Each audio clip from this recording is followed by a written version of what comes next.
So guys, explore natin yung panel meter niya, no, sa pamamagitan netong ano niya, tawag dito. Tong navigation. Oh, navigation kineme. Navigation button.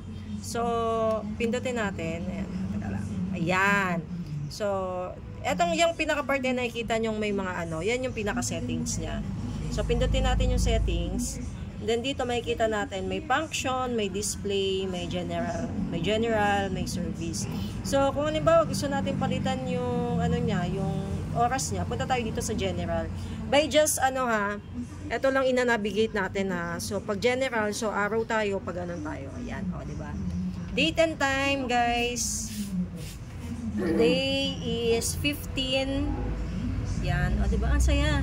Yung, o, yan lang, para lang mapili mo siya. Tapos, May 2025. Ang oras na po ay ganap na 11:09. Yan. 11. Kakaiba to, no? Sa lahat ng inano natin. 11:10 na. Yan. So, ang gagamitin natin is yung, 12 hours na, ano. Yan. Tapos, AM. Okay. AM. Okay. Okay. Okay, balik na tayo. So, ang unit, explore lang natin, guys, no? Okay. Speed, temp, fuel cons.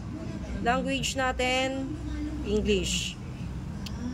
Bluetooth pairing reset. No. So, balik tayo.